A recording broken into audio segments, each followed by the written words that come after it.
give the floor to Mr. Rafael Mariano Grossi.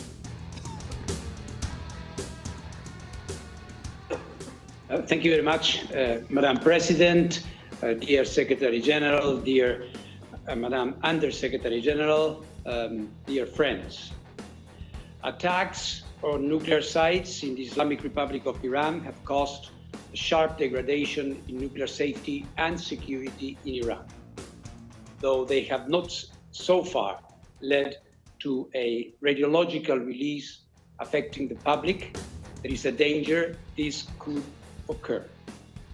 The IAEA has been monitoring closely the situation at Iran's nuclear sites since Israel began its attacks a week ago.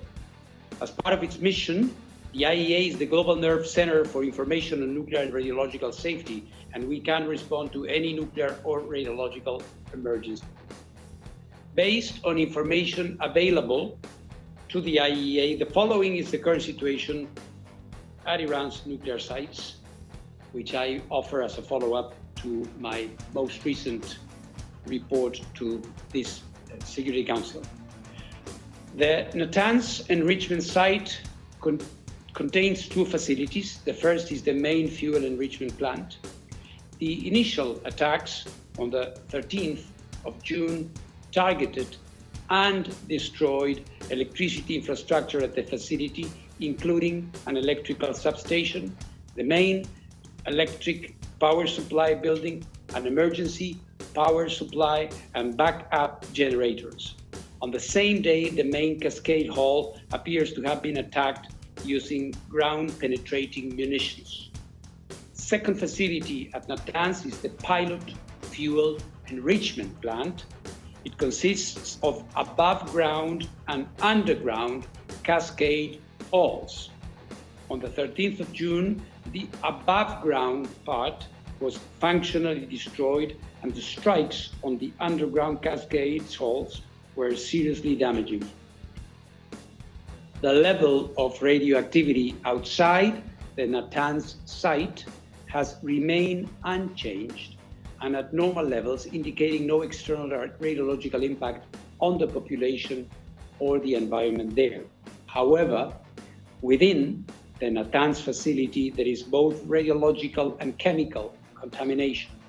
It is possible that uranium isotopes contained in uranium hexafluoride, uranyl fluoride, and hydrogen fluoride are dispersed inside the facility. The radiation, primarily consisting of alpha particles, poses a significant danger if inhaled or digested. This risk can be effectively managed with appropriate protective measures, such as using respiratory devices. The main concern inside the facility is chemical toxicity. Fordow is Iran's main enrichment location for enriching uranium at 60%.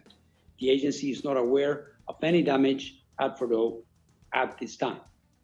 At the Esfahan nuclear site, 4 buildings were damaged in last Friday's attack: the Central Chemical Laboratory, a uranium conversion plant, the Tehran reactor fuel manufacturing plant, and the enriched uranium metal processing facility, which was under construction. No increase of off-site radiation levels was reported. In Natanz, the main concern here is chemical toxicity. The Condab heavy water research reactor under construction in Arak was hit on the 19th of June.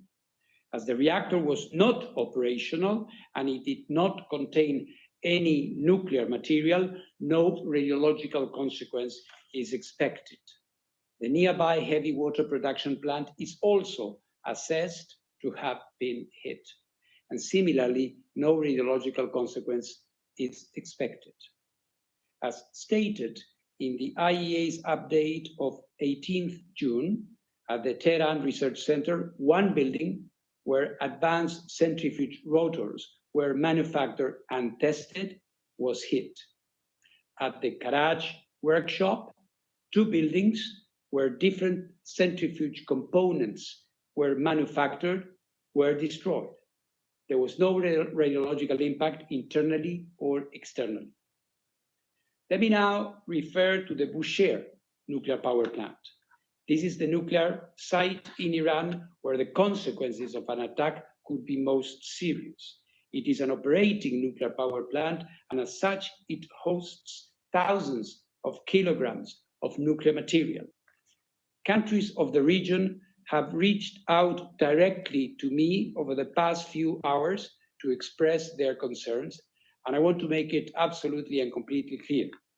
In case of an attack on the Bushehr nuclear power plant, a direct hit would result in a very high release of radioactivity to the environment. Similarly, a hit that disabled the only two lines supplying electrical power to the plant could cause its reactor's core to melt, which could result in a high release of radioactivity to the environment. In the worst case, both scenarios would necessitate protective actions, such as evacuations and sheltering of the population, or the need to take stable iodine with a reach extending to distances from a few to several hundred kilometers. Radiation monitoring would need to cover distances of several hundred kilometers, and food restrictions may need to be implemented. Any action against the Tehran nuclear research reactor could also have severe consequences, potentially for large areas of the city of Tehran and its inhabitants. In such a case, protective actions would need to be taken. I continue to provide public updates about the developments at all these sites and their possible health and environmental consequences. The agency is, as Madam Undersecretary had kindly reminded, is and will remain present in Iran, and inspections there will resume as required by Iran's safeguards obligations under its NPT safeguards agreement as soon as safety and security conditions allow. In this context, let me restate that the safety of our inspectors is of utmost importance. The host country has a responsibility in this regard, and we expect every effort to be made to ensure that their security and their communication lines with the IAEA headquarters will be maintained. As stated in my most recent report to the agency's Board of Governors, and based on inspections conducted at the relevant facilities since then, Iran's uranium stockpiles remain under safeguards in accordance with Iran's comprehensive safeguards agreement. You may recall that more than 400 kilograms of this stockpile is uranium enriched up to 60% of uranium-235. It is essential that the agency resumes inspections as soon as possible to provide credible assurances that none of it has been diverted. Importantly, any special measures by Iran to protect its nuclear material and equipment must be done in accordance with Iran's safeguards obligation and the agency. Therefore, it is of paramount importance that the agency's inspectors are allowed to verify that all relevant materials, especially those enriched to 60%, are accounted for. Beyond the potential radiological risks, attacks on such materials would make this effort, of course, more difficult. Madam President, the IAEA has consistently underlined, as stated in its General Conference resolutions, that armed attacks on nuclear facilities should never take place and could result in radioactive releases with grave consequences within and beyond the boundaries of the state which has been attacked. I therefore, again, call on maximum restraint. Military escalation threatens lives and delays indispensable work towards a diplomatic solution for the long-term assurance that Iran does not acquire a nuclear weapon. Madam President, the presence, support, analysis, and inspections of technical experts are crucial to mitigating risks to nuclear safety and security. That is true during peacetime and even more so during military conflict.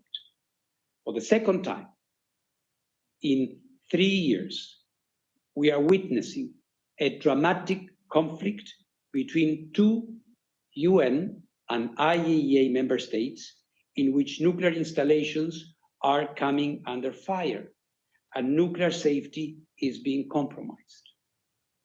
The IAEA, just as has been the case with the military conflict between the Russian Federation and Ukraine, will not stand idle during this conflict.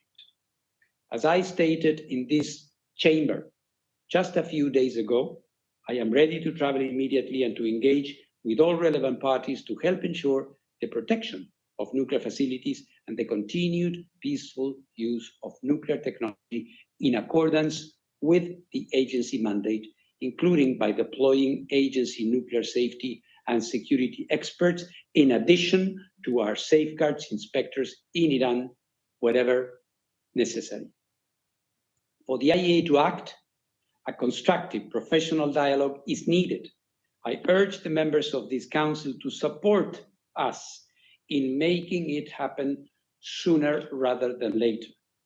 The IAEA must receive timely and regular technical information about affected nuclear facilities and their respective sites.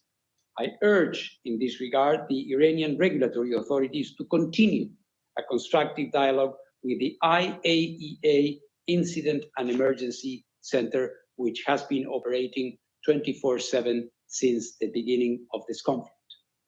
Nuclear facilities and material must not be shrouded by the fog of war. Yesterday, there was an incorrect statement to the media by an Israeli military official that the Bushehr nuclear power plant had been attacked. Though the mistake was quickly identified and the statement retracted, the situation underscored the vital need for clear and accurate communication, and the agency's unique role in providing it in a technically accurate and politically impartial way is obvious. Let me conclude by assuring the international community of the IAEA's continued support at this very grave time. A diplomatic solution is within reach if the necessary political will is there. Elements for an agreement have been discussed. The IAEA can guarantee through a watertight inspection system that nuclear weapons will not be developed in Iran. They can form the basis of a long-standing agreement that brings peace and avoids a nuclear crisis in the Middle East. This opportunity should not be missed. The alternative would be a protracted conflict and a looming threat of nuclear proliferation that, while emanating from the Middle East, would effectively erode the NPT and the non-proliferation regime as a whole. Thank you very much. I thank Mr. Grossi for his briefing.